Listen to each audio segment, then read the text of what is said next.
Assalamualaikum warahmatullahi wabarakatuh. Perkenalkan, kami dari kelompok 6 akan mempresentasikan manajemen kas dalam mata kuliah manajemen keuangan.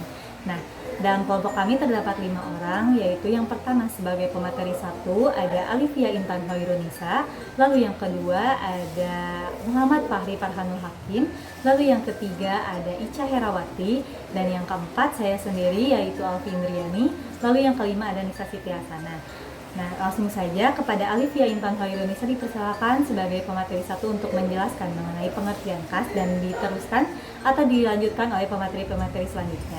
Assalamualaikum warahmatullahi wabarakatuh. Perkenalkan, nama saya Alifia Intan Hoirunisa, NPM 193401115. Di sini saya akan membahas manajemen kas. Perlu disampaikan introduction bahwa perusahaan dalam menjalankan perusahaannya selalu membutuhkan uang tunai atau kas.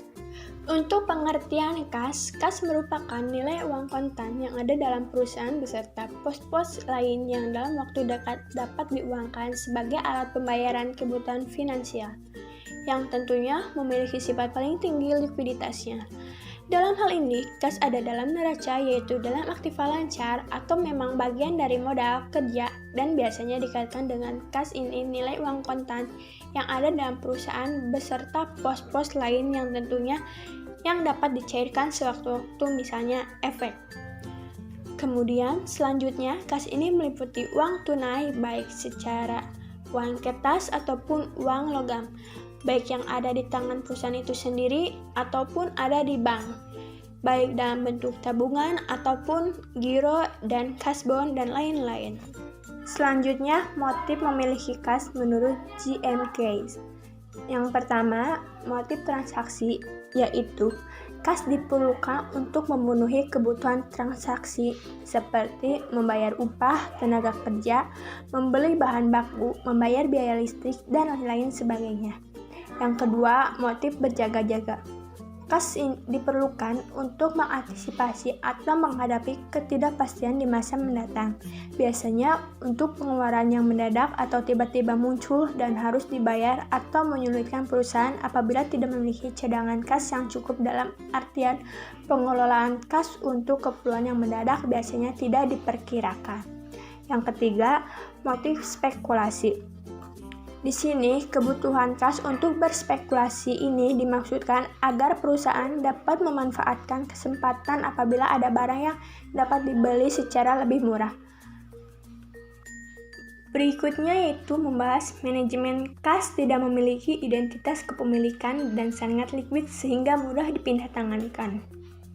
Nah, tentunya mudah menyebabkan kas untuk diselewengkan dan disalahgunakan. Manajemen kas didefinisikan sebagai pengoptimasian penggunaan kas sebagai aktiva. Hal ini berarti tidak boleh terjadi kegagalan pemakaian kas dan pengawasan terhadap posisi kas. Kemudian, menentukan berapa besarnya kas minimal yang harus ada dan menentukan berapa kas yang ideal boleh disimpan sehingga operasi perusahaan tidak terganggu dan kas yang ada tidak menganggur terlalu lama, serta pengandalian atau pengawasan terhadap kas. Masih membahas manajemen kas dalam hal ini secara indikator bahwa saldo kas terlalu banyak akan ada masalah produktivitas. Kemudian, saldo kas terlalu sedikit ada masalah likuiditas. Jadi, untuk saldo kas yang terlalu banyak mengunggul dan terlalu banyak disimpan dalam perusahaan tentunya peluang pendapatan keuntungan di masa depan itu kecil. Kenapa? Karena banyak uang yang mengunggul dan banyak uang yang disimpan sepenuhnya dalam kas. Yang ketiga, apabila kas terlalu banyak, maka perusahaan melakukan investasi surat berharga jangka pendek. Apabila misalnya sudah dipenuhi dengan berbagai pengeluaran yang bisa menutup pengeluaran kas di bulan tersebut, misalnya kemudian kalau merasa terlalu banyak, perusahaan bisa melakukan investasi jangka pendek. Yang keempat, apabila saldo terlalu sedikit, maka perusahaan menjual investasi surat berharga jangka pendek yang sudah dimiliki. Sebaliknya, apabila kas dirasa terlalu sedikit dan butuh uang kas kembali, sebaiknya efek yang sudah dibeli sebelumnya yang dalam jangka pendek itu sendiri dijual Ya, sehingga untuk kas bisa untuk bertambah Kemudian, yang terakhir, perlu ditentukan saldo kas pada jumlah yang optimal. Saya Muhammad Fahri Farhanul Hakim. Saya akan menjelaskan 3 hal yang dilakukan oleh manajer keuangan saat mengelola kas. Yang pertama, mempercepat pemasukan kas. Penjualan kas. Cara ini tentunya merupakan cara yang paling langsung dengan penjualan kas. Tanpa piutang, manajer keuangan akan memperoleh kas. Potongan kas atau cash discount. Potongan kas ditujukan untuk mempercepat pembayaran piutang oleh pembeli atau pelanggan perusahaan. Desentralisasi pusat penerimaan pembayaran. Misal, pelanggan tersebar secara geografis dan pelanggan mempunyai kebiasaan menggunakan pos wesel sebagai alat pembayaran atau cek pribadi pada negara-negara maju. Yang kedua, memperlambat pengeluaran kas dengan cara pembelian dengan kredit. Biasanya, pembelian kredit akan lebih mahal dibandingkan dengan pembelian tunai. Untuk itu, perusahaan bisa menghitung manfaat dan biaya yang berkaitan dengan pembelian kredit tersebut. Apabila manfaat dari pendanaan tersebut lebih besar dibandingkan dengan biaya yang timbul karena harga kredit yang lebih mahal, maka alternatif pembelian dengan kredit bisa dilakukan menggunakan draft atau kasbon. Draft merupakan tanda bayar yang harus diotorisasi oleh pihak perusahaan untuk kemudian dibayarkan. Istilah kasbon sering digunakan dalam kasbon. Apabila ada tagihan datang akan dibuatkan surat pembayaran yang kemudian baru bisa diuangkan beberapa hari kemudian. Manfaat lain dari cara semacam itu adalah untuk pengendalian keuangan perusahaan dengan cara cek dibayar pada hari tertentu. Cek bisa dipakai untuk memperlambat pembayaran kas. Misalkan gaji pegawai dibayar dalam bentuk cek yang dibayar pada hari Jumat, biasanya cek tidak langsung diuangkan, apalagi hari Jumat merupakan hari pendek. Yang ketiga, menjaga saldo kas optimal. Perusahaan diharapkan memegang saldo kas yang optimal, yaitu saldo kas yang bisa menjaga likuiditas perusahaan, tetapi juga bisa menjaga produktivitas perusahaan. Tujuan manajemen kas. Likuiditas.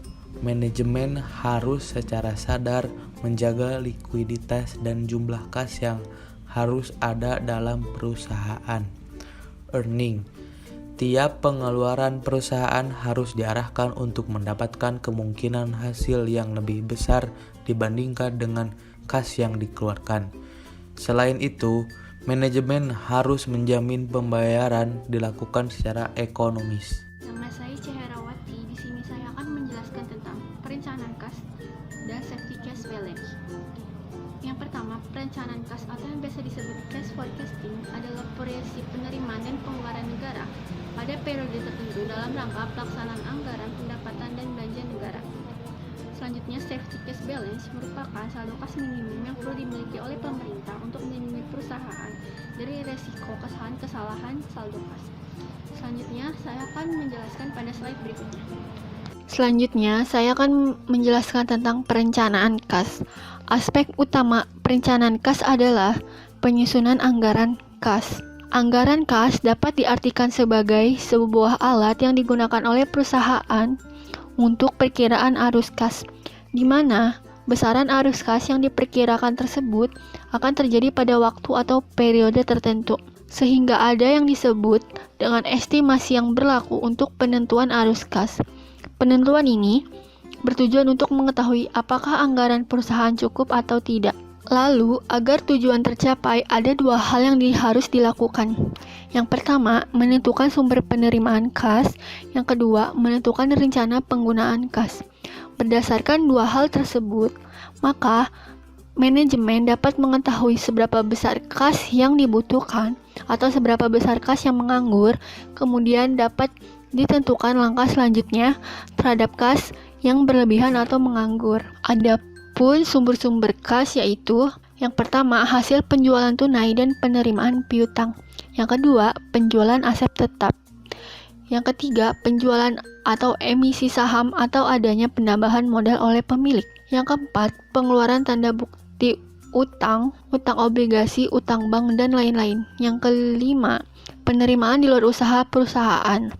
Yang terakhir, adanya penerimaan kas dari sewa, bunga atau dividen, hadiah atau restitusi pajak dari periode sebelumnya. Kas juga dapat digunakan untuk pengeluaran biaya produksi, pembelian saham atau obligasi sebagai investasi jangka pendek atau jangka panjang, untuk pembelian aset tetap, untuk pembelian saham yang beredar, dan lain-lain. Adapun faktor-faktor yang mempengaruhi besar kecilnya persediaan kas. Yang pertama, perimbangan antara cash inflow dan cash outflow. Yang kedua, penyimpangan terhadap aliran kas yang diperkirakan. Yang ketiga, adanya hubungan finansial yang baik dengan bank-bank. Yang keempat, penganggaran kas. Selanjutnya, safety cash balance sebaiknya ditetapkan untuk periode normal atau periode puncak. Safety cash balance ini sendiri merupakan saldo kas minimum yang perlu dimiliki oleh perusahaan untuk melindungi perusahaan dari risiko kesalahan saldo kas. Dan rumus dari safety cash balance yaitu jumlah hari yang diinginkan dikali rata-rata harian pengeluaran. Baik, Assalamualaikum warahmatullahi wabarakatuh. Perkenalkan, nama saya Alvindriani dengan NPM 193401112. Di sini saya akan mempresentasikan mengenai menentukan saldo kas optimal atau model Baumol. Nah, model Baumol sendiri terbagi menjadi dua, yaitu biaya simpan dan biaya transaksi. Nah, Baumol sendiri yaitu total biaya transaksi yang akan diminimalkan untuk memperoleh saldo kas optimal. Biaya simpan berupa biaya kesempatan atau opportunity cost yang muncul karena perusahaan memegang kas, bukan memegang surat berharga. Dengan kata lain, biaya kesempatan adalah pendapatan bunga yang tidak bisa diperoleh karena perusahaan memegang kas. Lalu berbeda dengan biaya transaksi yang dihitung dari biaya yang harus dikeluarkan ketika manajer keuangan menjual surat berharga. Dengan kata lain, biaya transaksi merupakan biaya yang dikeluarkan untuk memperoleh saldo kas tersebut.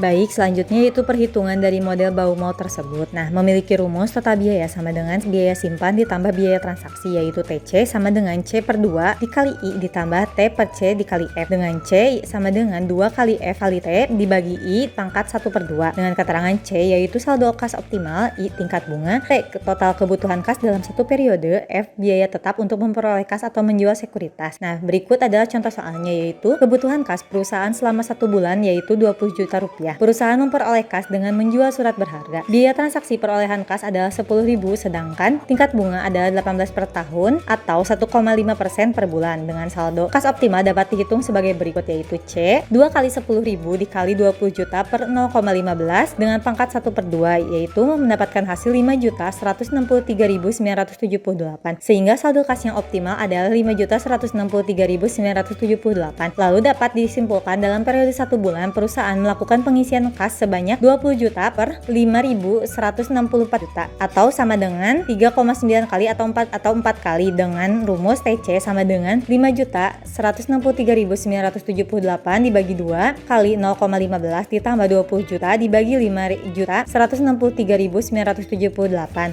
lalu dikali 10.000 dengan TC menghasilkan Rp77.460. Assalamualaikum warahmatullahi wabarakatuh. Perkenalkan, nama saya Nisa Siti Hasanah, NPM 1934011098.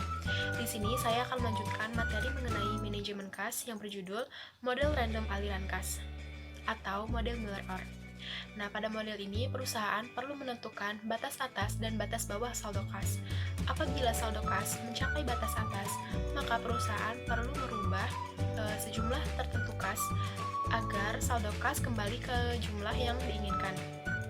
Sebaliknya, apabila saldo kas menurun, maka perusahaan perlu menjual sekuritas.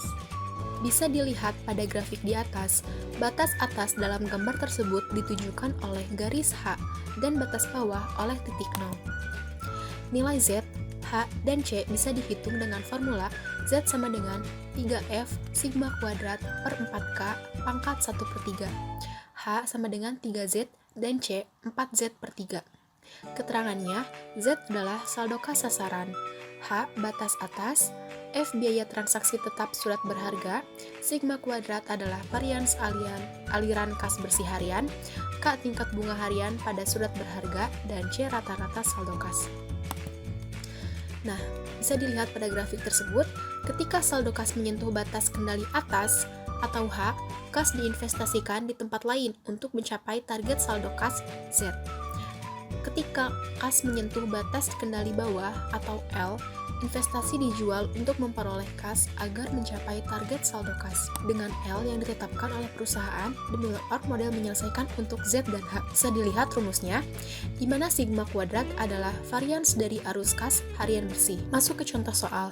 Penyimpangan aliran kas bersih harian adalah Rp2.000. Tingkat bunga adalah 10% per tahun. Biaya transaksi pembelian surat berharga adalah Rp100.000.